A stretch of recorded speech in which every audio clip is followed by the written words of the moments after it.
Ano yung mangyayari. Yan, to. Tapos mamamatay yung motor. Ibig sabihin grounded. Sir, may ginagawa akong Honda Click na 150. Ayaw mag-charge yung kanyang battery.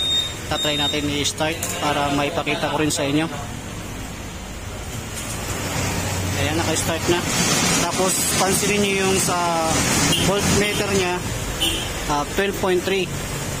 Dapat pagka nag-start na yung motor, dapat mapakal na yan ng 13 o 14 voltmeter nya. Kahit na i-full rev natin, hindi naglalaro yung voltmeter natin. Tapos kung makikita nyo dito, halos pinaklas ko lahat. Yan. Pati dito sa may kanyang stator, chinek ko na rin yan at okay din naman. Nagbibigay din naman siya ng supply ng kuryente. Tapos dito naman tayo sa may parting battery harness. Ayan, chinek ko na rin to. At nakadalawang battery na siya. Puro lubat lagi. Ito akin na tong battery na to. At full charge pa siya. Kaya napapa-start niya. Tapos pagka tinanggal natin yung itong positive sa battery, yan, obserbahan nyo kung ano yung mangyayari.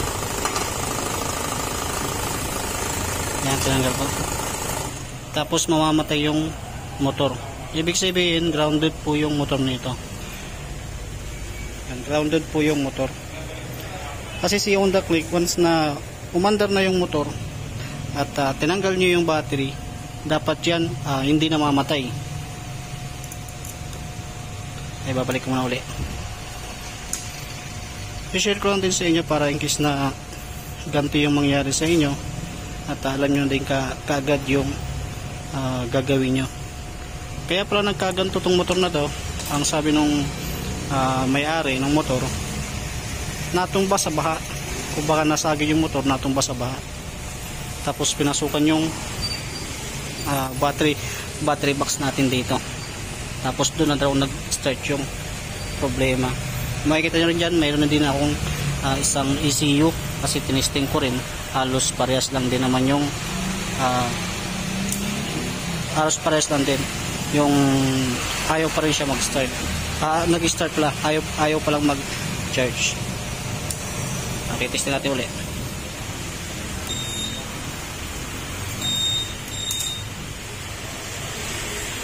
Bali hindi pa kasi yan. Ayan, kung makikita nyo dyan, nagbabago-bago. 12.1. Dapat pagka pinay-start natin yan, dapat naglalaro na kagad yan. Ayan, hindi siya umaalis. Ituturo ko sa inyo kung saan po yan makikita yung sira niyan. Okay, i-off ko muna yung motor. Ayan, pinatay ko muna. Halos lahat, binaklas ko na, chinek ko na lahat, okay naman. Bali, ang nakita ko rito na problema, itong fuse na to, itong relay na to. Yan, itong relay na maliit ito, nagpalit na rin siya. Yan, nagpalit na rin siya, pero ganoon pa rin yung problema nito.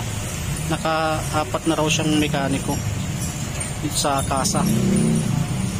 Hindi pa rin nahanap yung problema. Ito, itatry ko itong tatanggalin to. Kung makikita nyo dyan, mayroon siyang electrical tape. Ayan, may basag yung relay natin. Dapat hindi yan nababasag. Kasi tulad nga nito, natumba yung motor. Siyempre, pagka natumba yung motor, kahit na walang butas yung battery cover natin, yan, walang butas yan. Pag natumba, siyempre, makapasok na yung tubig dyan kasi natumba. Itatry ko muna itong tatanggalin to. Magtatry tayo magpalit ng ibang relay na ganito. Yan, tatanggalin ko muna to. Tapos magtatry tayo ng ibang relay. Kasi nanghiram ako ng relay para ma-testing natin. Ito yung bagong relay, wala siyang sira, wala siyang butas. Tatry mo natin dito. Yan. Yan, naikabit ko na yung relay. Ito yung relay na pinalitan ko. Ito yung may sira. Tapos tatry natin siyang i-start kung magbabago yung voltmeter nya.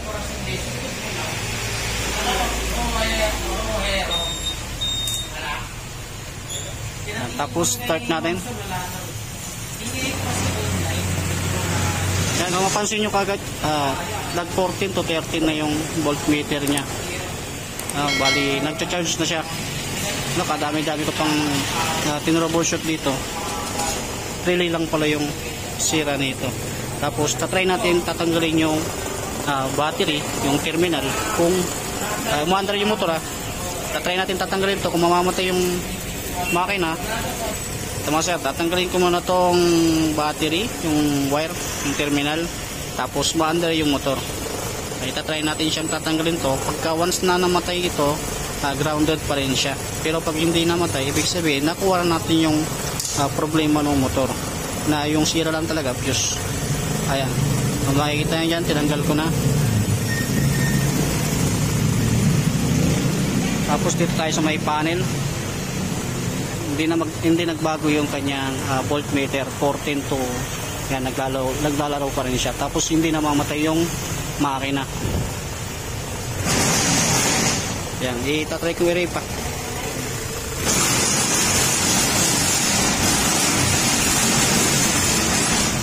Hindi namatay yung makina.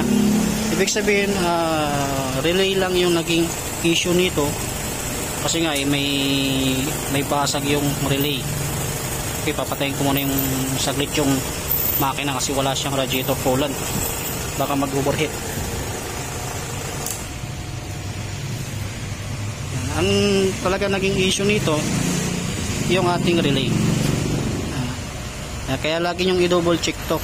Kasi minsan pagka hinuhugot nila ito, ginagamitan ng plies na madali lang din naman itong hatakin. Kaya nabubutas. Dapat wala pong butas yan. Selyado po kasi yung relay na yan. Napaka-importante yung relay na yan. Kasi pagka wala yung relay na yan, hindi siya nag-charge, tapos hindi rin siya mag-i-start.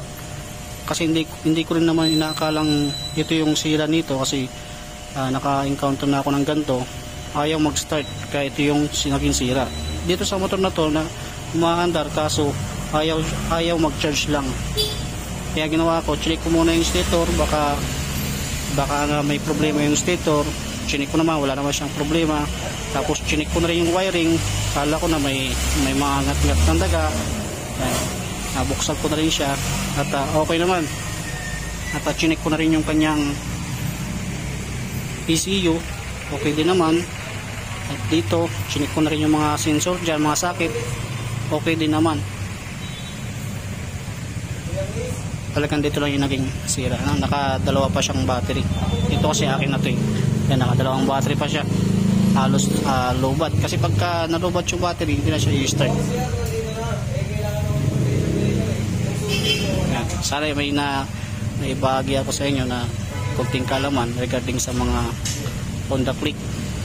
Dito ibabalik ko na to. Kasi wala naman na akong nakitang problema.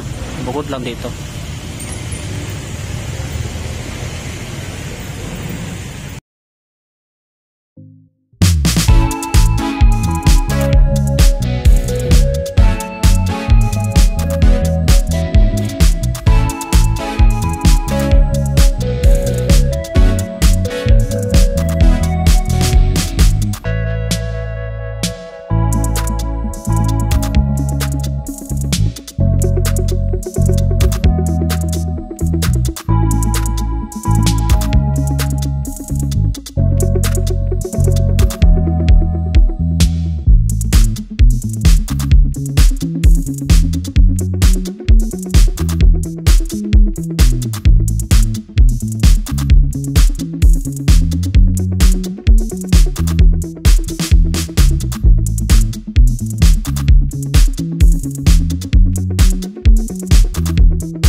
Lagyan na natin yung battery niya. So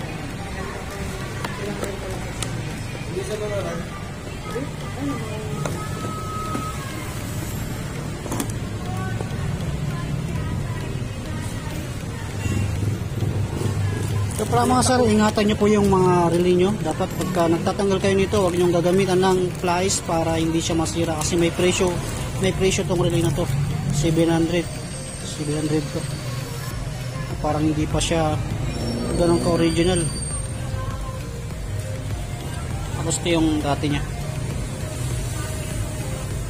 Parang mas maganda to. Ito yung nasira.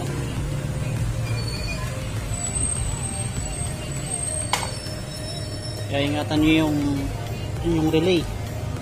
Dapat hindi ginagamitan ng pliers yan para hindi mabasag.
Testing natin ulit siyang i-start.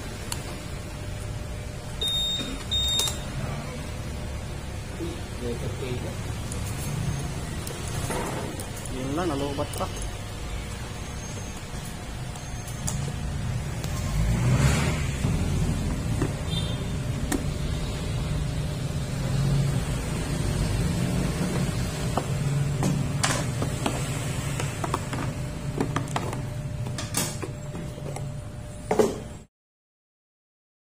Nag-series muna ako ng battery kasi lubat pala yung kanyang battery. Kaya nag-series muna ako. Yan, bali sinirisan ko pa ng isang battery. Yung